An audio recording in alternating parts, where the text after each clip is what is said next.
Welcome back to another game of GP Damascus. And right now we have the Flying Piano versus Queen Emily. So this is going to be the Burn Mirror match. Well, no, it's not quite a mirror match because they're on different versions of Burn. Emily is on Black-Red Hugo Burn with Cult Axlinger with the Shock Fetch mana base in order to attack with a 1-mana 3/3 haster.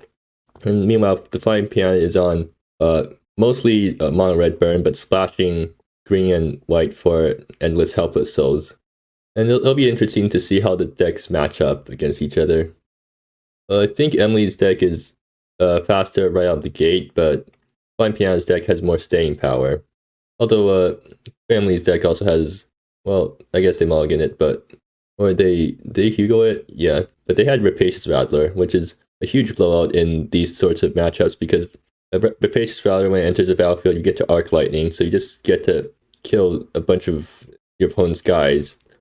And then after that, it's a 3/3 first striker, so it just brick walls a bunch of Burns creatures too. Ooh, Emily's on the play, and in Burn versus Burn, I think play draw matters a lot. Seems like Emily got the turn 1 Shock Fetch into Painland, play a Cult Axlinger, swing for 3, which again is one of the best openings that you can hope to get with Burn. I think Flying Piano, they misclicked, but it did look like they flipped the card off the top because they assumed it was a Goblin Guide. I guess maybe some people are too used to playing Burn or playing against Burn in Modern.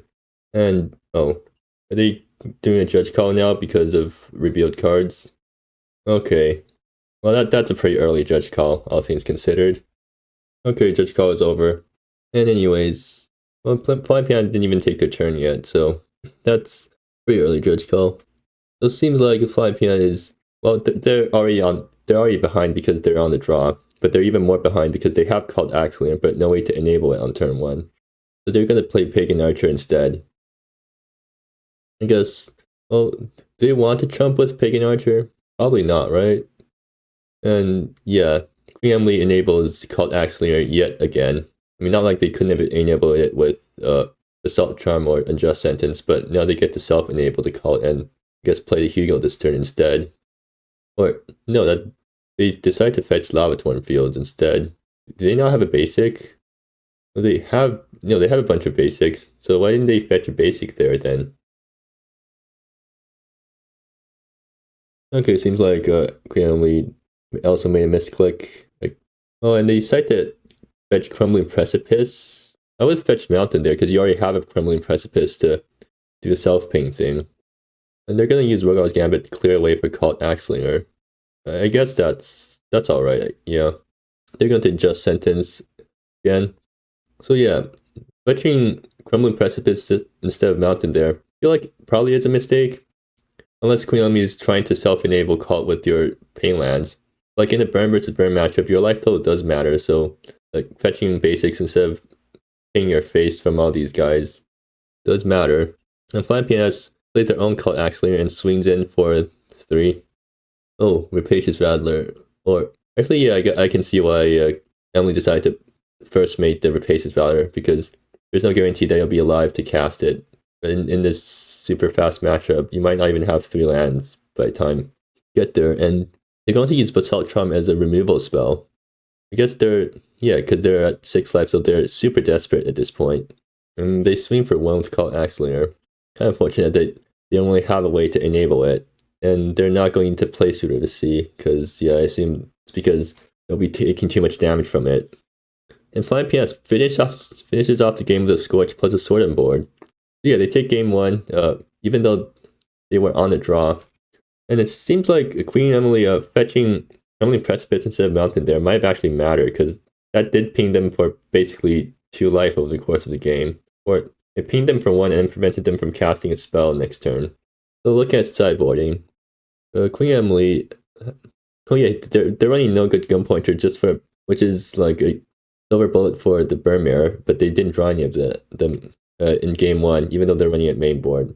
They're definitely bringing in more gun pointers because they're good in the Burn matchup. They gain you life and they hit the opponent. Then Rapacious Rattler, like, it's really good in this matchup, but are you going to survive to cast it? Queen Emily might board some more out. And other than that, I guess Fork Pillar 2. kills burns creatures, especially since Flying Piano is more creature-based. But it seems like they've already begun game 2. And it seems like, Emily kept in the Rapacious Valors. I guess they decided that the card was just too good to take out even though it's 3 mana. And Flying Piano has more than Fork Pillar.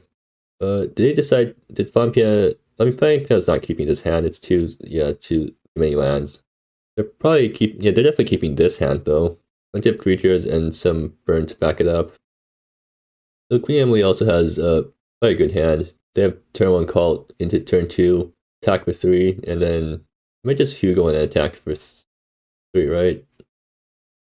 Well, either ways, Queen Emily playing turn 1 shock fetch into pay land, hit yourself for 3, play Cult Axelingers, hit your opponent for 3. And Flying Peanut, I guess they probably start with Pagan Archer. Yeah, that way if it dies, at least you still get to ping your opponent. And Emily draws even more Scorches. I think right now they probably want to play Hugo. Yes, because I feel like using one of your 3 damage burn spells to clear a Pagan Archer just isn't worth it. And Emily correctly fetches a basic there to prevent them from losing too much life. Oh no, they're just going to Scorch Face. I guess they're just planning on throwing all the burn at the opponent this turn. Flying Piano doesn't trump with Pagan Archer. I guess they're hoping that Pagan Archer can do more damage than whatever it's blocking from Cult Axelinger. And Flying Piano plays Enraptured Countess. Are they going to Scorch the Cult Axelinger? No, they're going to leave the Cult Axelinger out. I guess Enraptured Countess does trump it. Now if Emily draws a 3rd land, then Rapacious Valor comes down and completely blows out Flying Piano, and the game... Okay, yeah, they do get it, so... Rapacious Valor demonstrating why it's such a good card, and why Burn runs it, even though it's a 3-drop that... Oh no, it's a 3-drop that does... They can just do 3 to face. Like, previous Burn decks didn't actually run Rapacious Valor. It seems like Rapacious Valor is one of the best cards in the deck, too, at this point. Okay, Flying Piano can... they can EHS, right? And I guess they just hope to hit stuff off the top. Wait, they're not going to EHS here. And they're going to swing with Cult Axelinger. Or an unbuffed Cult Axelinger, in fact. I feel like at this point, Flying Piano probably wants to keep back Cult to block, because now they're dead to... Well, I guess they were dead to 2 burn spells anyways, maybe? But yeah, now Flying Piano is definitely dead. The Fire Burst finishing off the game. It looks like we're going to settle this in game 3. So yeah, Flying Piano is on the play, so Emily's going to have to win a game on a draw now. Flying Piano seems to not have a super good opening hand. They only have 1, or I guess 2 creatures plus Find Greater Purpose. They don't have any burn. They're mulliganing that. And meanwhile, Queen Emily gets Cult Axelinger plus Shock Fetch, so that's their turn 1, and then they get to follow up with some burn spells. They're probably keeping that. And now Hugo demonstrating demonstrating the strength of First Mate. Basically get to swap one of your lands for a card. And now Flying Piano also has Cult Axelinger, but they don't have the Shock Fetch to enable the turn 1 call, so they're just going to play Storm Shaper and swing for 1. And meanwhile, Emily draws Banished Companion. Strange that they actually kept in Banished Companion after or for post-board games, because I feel like Banished Companion is just bad in the burn matchup because it hits you too. I guess Emily thinks that Banished Companion is worth keeping, or maybe they just can't find enough cuts. Well, no. If I was playing, or if I was them, I would have cut Banished Companion as the first card. So yes. So what did Emily board out anyways then, if they kept in Banished Companion? Because I can't really find any cards that are worse than Banished Companion in this matchup. Well, there's Lavatorn Fields. Is Emily going to play down Lavatorn Fields tapped? So, and then they decide to burn the Storm Shaper Adept. I guess Emily's trying to play defensive here, because Flying Piano has less cards due to taking a mulligan, I guess. We have to assume Banished Companion is just going to be acting as a blocker, because I don't see why you would want to attack with this against a burn deck. Well, I mean, Flying Piano draws another land, so if they do have Gorge enabling cult to swing for 3. No Emily's down to 6. They can Assault Charm to remove the cult and then play Banished Companion as a blocker. And I guess, right, and then they can play Rapacious Valor next turn and clean up the board, and that probably could swing the game. But then now that Flying Piano needs to do is to draw some burn spells to win. And now that Emily's at 5 and Flying Piano has Sword in hand, they just have to draw a bolt and then they win the game. And I mean, looking at Emily's side, I don't see how they win before Flying Piano draws another bolt. Or, well, yeah, Flying Piano just top decks the Scourge and wins the game that way.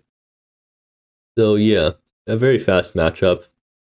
It seems like Flying Piano has proven victorious in this Sperm semi-mirror, I guess.